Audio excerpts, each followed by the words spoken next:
to recognize that what we just witnessed was not made up, right? This is life. This is Rachel's dad. So let's just take a moment.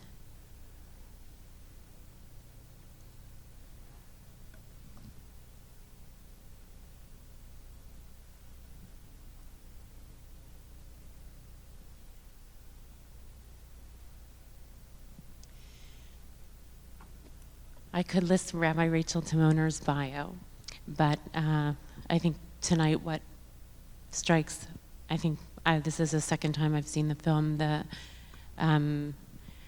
just as you said at the end of the film about how do you measure your life is by love, that if you could measure your life about the tenderness by which you said goodbye to your father, how great a life is that. And I actually just wanted to start there because I think what strikes me particularly about the film is the tenderness. That more than anything about whether death or life or pain, there's like a dance of tenderness in all the spaces. And I wanted to ask you there are scenes like that happen in people's lives where a coming together happens at that moment. But I wanted to ask you, Rachel, just about did that live in your family through? Is that how you were raised because you can't create that out of nothing, and to just reflect on the tenderness? Thank you. Thank you, Felicia, and thank you all so much for being here. Thank you all so much for being here. Can you hear me now? And before I answer that, I'll just say it's such a strange thing I had a regular work day, and then I knew I was coming here, and I walk in, and there was my son and my father having a conversation, and then you all watched him die. And that is a crazy thing about being in this movie and having this movie exist. Our dad, as you could see, was just like such an incredible person, and so loving always, just always loving. And he had a hard life in some ways. He was just, he was always very tender. I think, my sister made this film, and she told the story she wanted to tell, and I think all families are more complicated than this one looks. This one is also more complicated. But yes, I don't think you can create that out of thin air. I think that was all there.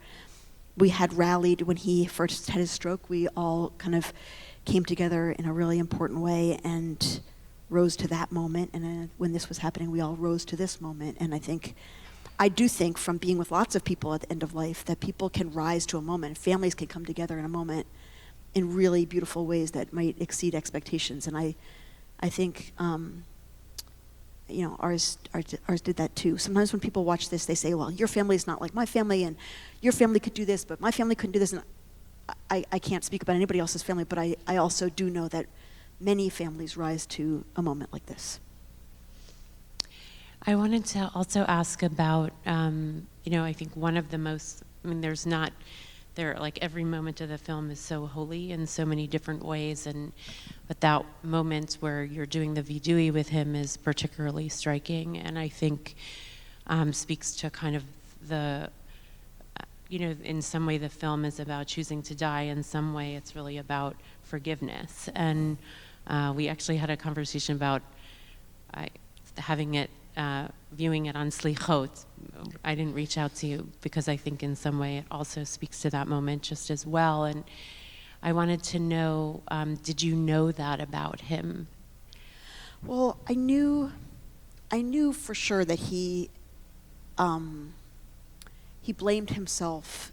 He used to call himself a cripple. He blamed himself for his disability. He became disabled before the disability rights movement. Well, that's not true. The disability rights movement was powerful in some places in the country, but it didn't reach him, let's just say. And he felt lesser. He felt like he was less than. And it was before the Americans with Disabilities Act that he was discriminated against in his job. And it was like internalized oppression, basically. And he really he had a lot of shame and a lot of self-hatred, and I definitely knew that. Like, without that ever being spoken, I just like absorbed that. And I knew that he had no sense of the ways that he had given to the world. Like, he had no, like, he did not have an accurate sense of his life at all. I don't know if any of us do, but it was very obvious that, like, people adored him. The people who worked for Air Florida, they still have reunions every year. And it hasn't been in business for, I don't know, 40 years. And they still talk about him. He was adored and revered, and he didn't feel that. He didn't feel worthy of that. And so I definitely knew that there was something for him to do at the end of his life, and that I was hoping to be able to facilitate. I was hoping he would open up to it and take the moment.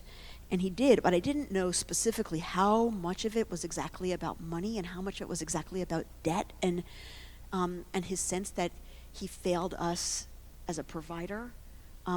Once he said it, it was true and obvious. Like, it wasn't so surprising, but I guess I expected kind of a bigger range of kinds of things, and it was like so intense about that. And there's stuff that didn't make it into the film. I mean, where he was talking more and more about the banks and the debt and the shame of it, and in the film he talks about himself as like a gutter rat, right? Yeah, I mean, like, just like such self-hatred, and it was painful to hear him say those things, but it was also, I felt, having done various forms of VW before, I felt like, okay, we're doing it. Like, he's using this moment, and maybe he's going to unload it, and maybe he's going to be lighter, and and then he was, and that felt like the most amazing thing, because it was like me being able to use this thing I've learned to do with people for my dad, and him taking that opportunity and it making a difference. It was really meaningful. I mean, it was like midwifing him through, that's why the doula notion, right, it was really, to witness it, I think, was very profound, and just to kind of also his lucidity in such, and his humor besides that, but I think, where is God in that moment for you?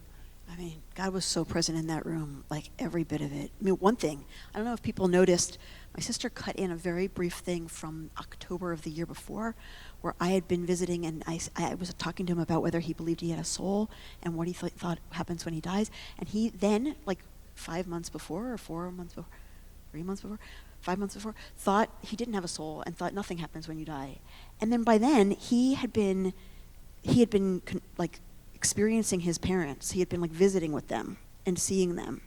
And he had been completely convinced that he had a soul, that he was going to live on, that he was going to be with his family, that he was going to look down on it. Like, how many times did he say, I'm going to look down on you, I'm going to watch you, I'm going to protect you?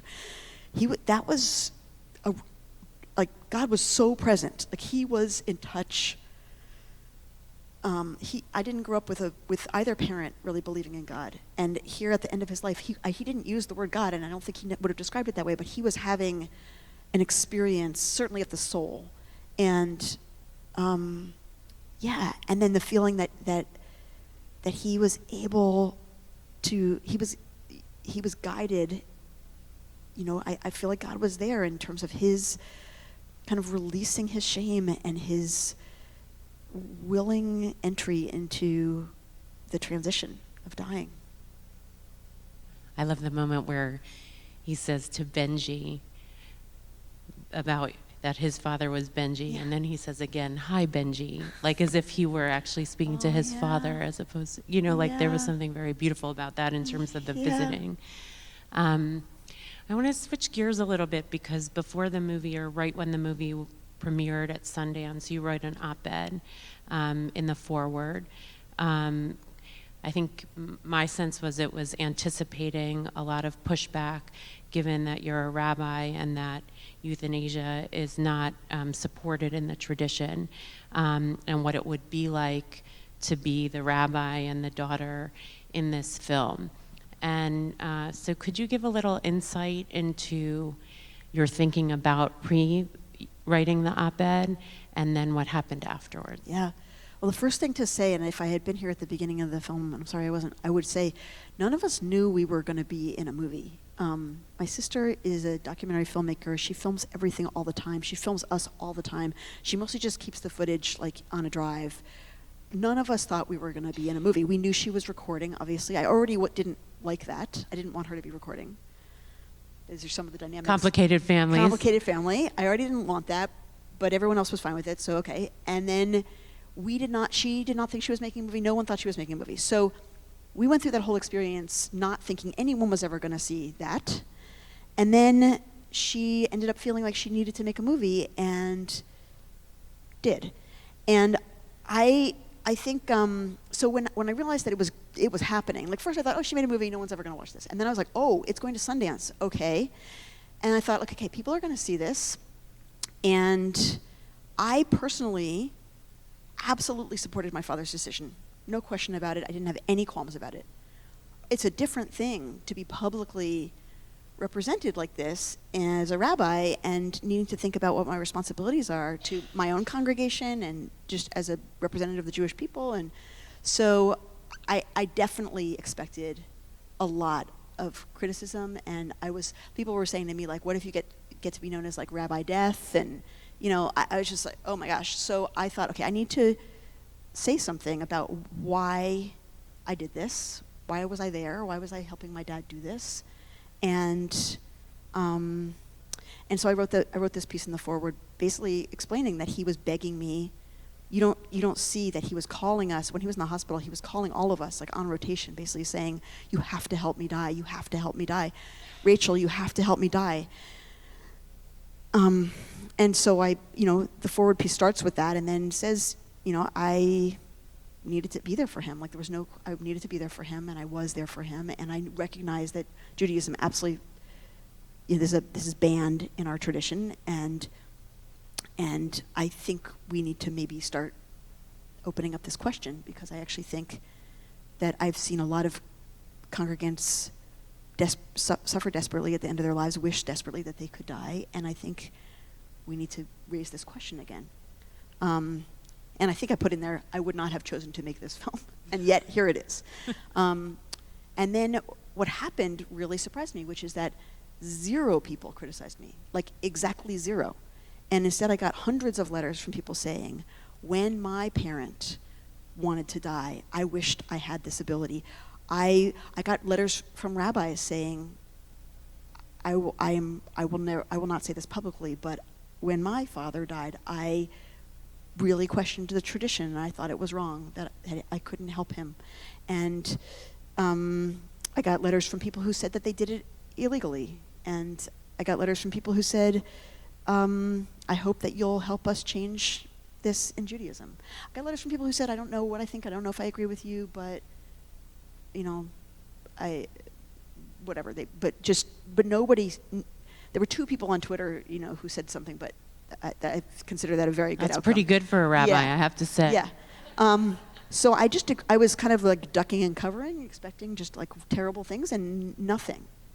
And then I've been all year on tour with this film. This film ended up Telluride. It got shortlisted for an Oscar. It was in all kinds of publications. It was in theaters in like 15 cities, and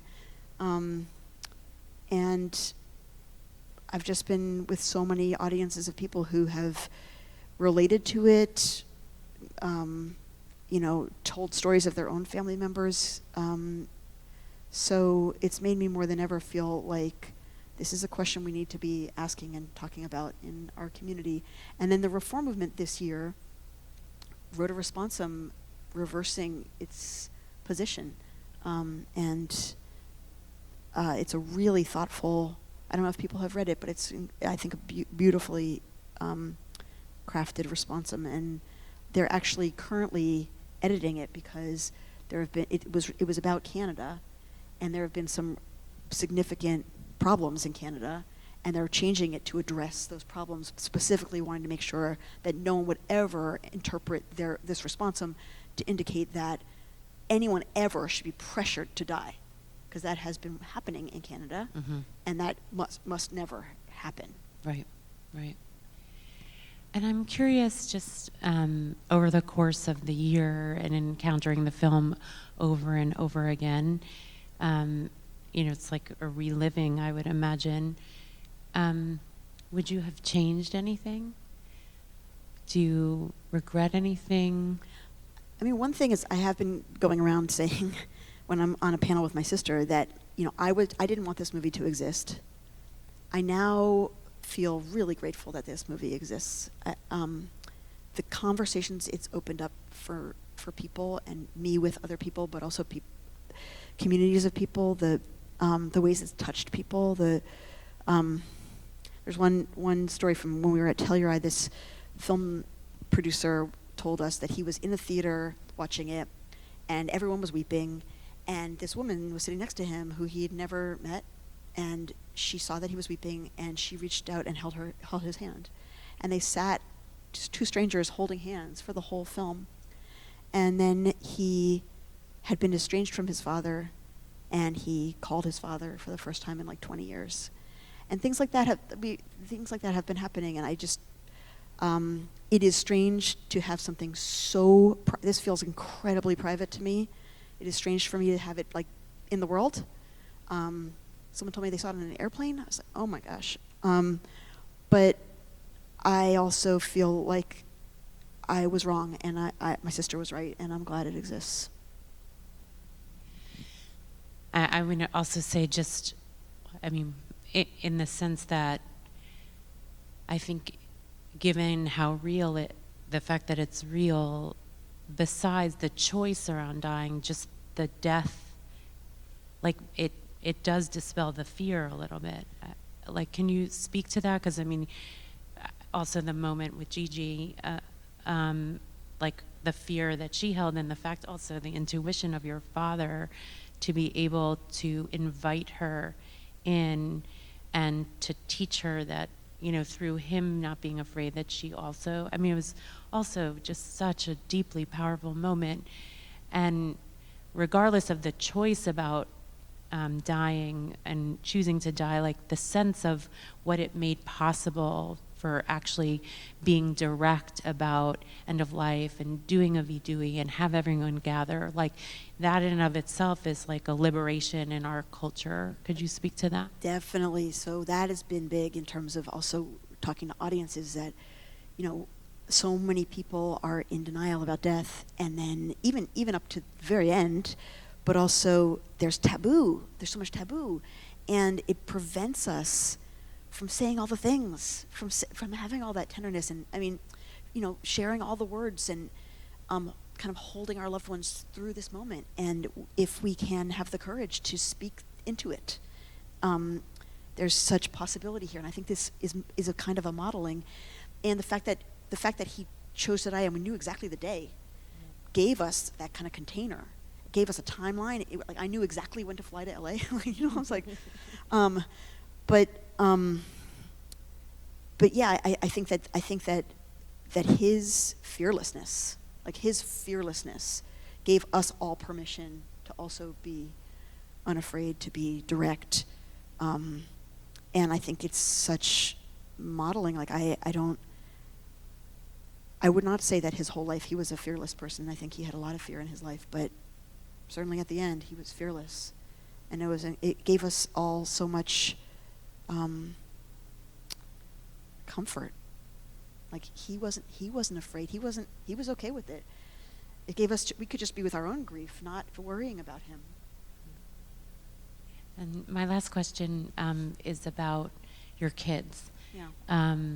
Is like, what do you think they received, in terms of the saplings, right? The what was planted in that, both in the moment that it was happening and given that the time has passed, like how do they tell the story? I think it was an incredible gift to them to be invited in to the process. I think a lot of times we keep kids away from death, and definitely every one of them benefited from being in that room. Neither of my kids were present when he actually died. I don't know if you could tell, but they were not there. That was their choice, and I fully supported that choice. And nor was Gigi. So 3 of the grandkids were not in the room at that moment, but they were there in the week leading up. And I think that was exactly right. Like they were following their own feelings of what felt right to them, of when to be there and when not to be there. And I think their ability to ask him their questions. I mean, Eitan is my son, who's the one who said, how do you live? How do I live? That was an incredible moment. And I just think that inviting kids to be able to ask those kinds of questions of their elders in general, they don't have to be dying, right? But just of their elders in general, but also, especially at the end of a life, it was kind of like an ethical will moment. So I think that was all really good. I think they felt an incredible amount of peace after his death. Like the fact that they knew that he wanted this was helpful to them, and that they were there, and that none of it was like hidden away. And then it's been just this whole other kind of weird overlay, because now they're going to film about it. Eitan was on The Daily Show with Trevor Noah. It was like strange things like that. But I think overall they feel like a remarkable amount of peace about having said goodbye to their grandfather. I think they feel really, really proud of who their grandfather was, and in a way that I think that week gave them like real clarity about the just extraordinary nature of their grandfather that they would have, that they're going to carry with them. I think they're like really proud to be his descendants and to carry on his legacy. So I just want to close with one also, I think, probably unintended consequence of the film, which is it actually gives a gift Jewishly to people, in a way where our culture and not everyone is connected, not everyone's affiliated Jewishly. If you, you know that, I know that, right? But I think also religiously it offers something like the scaffolding of the tradition in a way that's very accessible without being too, the way you allow it to birth what needs to happen, in that sense, which is, I think, deeply powerful, and that is also a gift to the world, which is to say, like, how old, deep traditions actually have much to do in the present, and it actually can be massaged to and malleable to be present in the ways that are necessary with a gifted, not only, the ways you not only understood him, but also obviously the tradition to offer that to him was deeply beautiful. And so I just want to close with the invitation for a couple of things, which is one, What Matters conversations have been happening for many years here. Folks, if you're a What Matters facilitator, can you raise your hand? I know there are some in the room: Sylvia, Jeannie, Billy, Deborah, Linda, Sheila. I missed someone over. And Sally. And I can't see who's under the mask. But we have a number of trained people to have conversations about choices about end of life, and so that we aren't taken by surprise. What's so powerful about your dad is how clear he was, and what's clearer for the person who is anticipating death makes it much easier for everyone around to be able to help allow that to be. And I just want to honor that part. So if anyone would like to have those conversations, please be in touch with Billy, yes? Billy DiStefano, or someone who, everyone should have those conversations, but if want to make that invitation to anyone else. Second, I just want to honor all those in our community, like we've honored tonight, who help accompany people, the Tahara at the end, people who wash bodies in this community, people who are there to support. That's why one of the reasons we showed the film tonight. And I want to deeply, of course, thank Rachel for being here and for, even against your will, gifting the world with your wisdom, with your tenderness, and allowing us a window into this very, very precious, holy, painful, and deep moment that I think is like opening up the sea for so many, and besides the tears that were clearly shed here in the audience, but that's its own kind of Red Sea crossing, if you might say. And thank you for allowing us and for being here in a busy regular day to touch us with so much that you gave us, not only in the movie, but here tonight.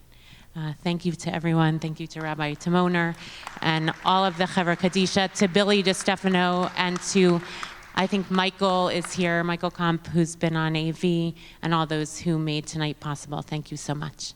Thank you all so much.